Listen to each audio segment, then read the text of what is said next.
लंबे इंतजार के बाद आखिरकार कोरोना वैक्सीन आज से लगनी शुरू हो गई। प्रधानमंत्री नरेंद्र मोदी ने आज पूरे देश में इसकी शुरुआत कर दी। उस समय के बारे में सोचते हैं,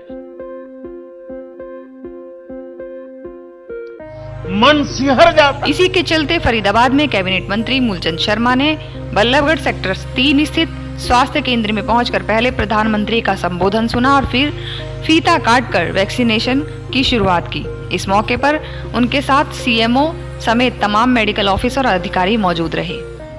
सीएमओ के अनुसार फरीदाबाद में वैक्सीनेशन को लेकर 5 सेंटर बनाए गए हैं, जिनमें सामुदायिक स्वास्थ्य केंद्र तिगांव, गांव खेड़ी कला, कोराली, सेक्टर 30 और बल्लभगढ़ के सेक्टर 3 शामिल हैं।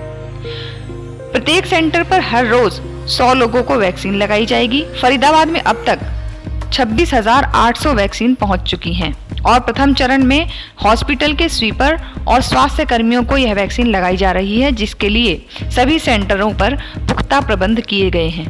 वहीं काम करते हैं आप? सफाई कर्मचारी। अच्छा, माया जी आज आपने पहला वैक्सीनेशन लगाया है। हाँ जी। आपको किसी तरह की घबराहट या किसी तरह का डर लग रहा है? नहीं जी। कई लोगों के मन में अभी डर है टीके को लेकर, ऐसे लोगों को क्या कहना चाहेंगे आप? मैं कह रही हूँ टीका लगवाना चाहिए। सबसे पहले मैं नहीं लगवाना चाहिए। जब भी व्यक्ति यहाँ हमारे पास जो टीकाकरण के लिए आ रहा है, सबसे पहले हैंड वॉश का पॉइंट बनाया हुआ है। फिर नंबर 1 हमारा जो वैक्सीनेशन ऑफिसर है वो उनकी आईडी चेक कर रहा है, उनको हाथ सैनिटाइज करा रहा है। मास्क भी अगर कोई प्रॉब्लम है तो उनको अगर कोई ढीला मास्क है तो वो मास्क भी चेंज करवा रहे हैं। उसका टेम्परेचर और पल्स ऑक्सीमीटर से उनकी ऑक्सीजन सैचुरेशन नापी जा रही है। उसके बाद वेटिंग रूम बहुत सुंदर हमने उनके लिए बनाया है।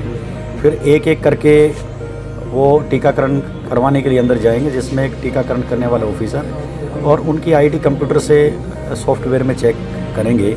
उसके बाद में टीका लगने के बाद 30 मिनट तक हमने ऑब्जर्वेशन रूम में ही उसको रखना है व्यक्ति को। 30 मिनट के बाद उसको हम उनके घर भेजेंगे। ऐसी स्थिति में अगर किसी प्रकार की भी कोई प्रॉब्लम होती है तो उसके लिए हमने एडवर्स इफेक्ट मैनेजमेंट एक रूम भी, क्राइसिस रूम जिसको कहते हैं, वो बना रखे हैं, जिसमें सभी प्रकार की चिकित्सीय सुविधाएं और उस स्थिति से निपटने के लिए जो आवश्यक दवाइयाँ हैं उनका किट भी वहाँ रखा हुआ है। हमारा मेडिकल स्टाफ, पैरामेडिकल भी वहाँ तैनात है। इसके अतिरिक्त एम्बुलेंस भी हर सेंटर पर एक हमने आज स्टेशन कर रखे हैं। इसमें ये भी डिसाइड किया है कि पहला टीका हमारा जो सबसे फ्रंट लाइन वर्कर होता है वो हमारा स्वीपर होता है, जो अस्पताल की सफाई करता है, मरीजों के कपड़ों की सफाई करता है, जो हमारे लिए सबसे ज़्यादा रिस्क में होता है, उनको हम टीकाकरण करके इस कार्यक्रम की शुरुआत करेंगे। तो इसी कड़ी में मैं संदेश से फरीदाबाद की पब्लिक को देना चाहूँगा कि हम जो प्रोमिनेंट हमारे डॉक्टर्स हैं यहाँ करके, कोई कार्डियोलॉजिस्ट हैं, कोई डायरेक्टर मेडिकल हैं, कोई चीफ मेडिकल डायरेक्टर हैं अस्पतालों के, विभिन्न कॉरपोरेट हॉस्पिटल्स के जो डॉक्टर हैं जिन पर भरोसा करके यहाँ की पब्लिक इलाज करवाने के लिए जाती है, वो भी आज सेक्टर 30 FRU 1 जो हमारा है उसमें सभी आज टीकाकरण कराएंगे और पब्लिक को मैसेज देंगे कि ये टीका बिल्कुल सुरक्षित है, किसी प्रकार का कोई घबराने की किसी को जरूरत नहीं। वहीं उद्घाटन करने पहुंचे कैबिनेट मंत्री मूलचंद शर्मा ने आज वैक्सीन की शुरुआत करने पर देश के प्रधानमंत्री मोदी का धन्यवाद किया और वहीं उन्होंने देश के डॉक्टर और स्वास्थ्य कर्मियों को भी भूरी भूरी प्रशंसा की, जिन्होंने महामारी के दौरान देश के लिए बेहतरीन योगदान दिया।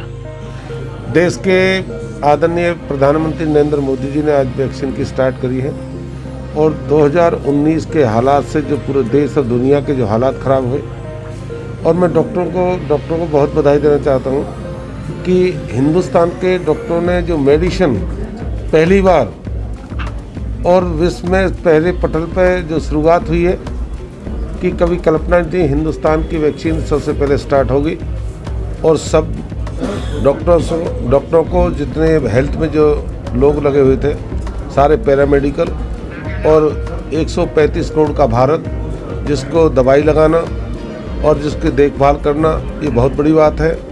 और भारत के डॉक्टरों ने जो देश के लिए जो आम संसार में जो सब कुछ भारत का जो नाम रहा है मोदी जी के नेतृत्व में, कि इतनी बड़ी पॉपुलेशन का देश जिसने कोविड से लोगों को बचा कर रखा, जान माल का जो खतरा सबसे कम हुआ, और इस पर पूरा जो भी उन्होंने दवाई का जो उसके नियम थे सबकी पालना करी। मैं इस बात के लिए आज की शुरुआत होगी। मैं आदरणीय प्रधानमंत्री मोदी जी के नेतृत्व में देश सुरक्षित है, आम लोग सुरक्षित हैं और देश के जो कोविड की शुरुआत की इससे सब लोग ठीक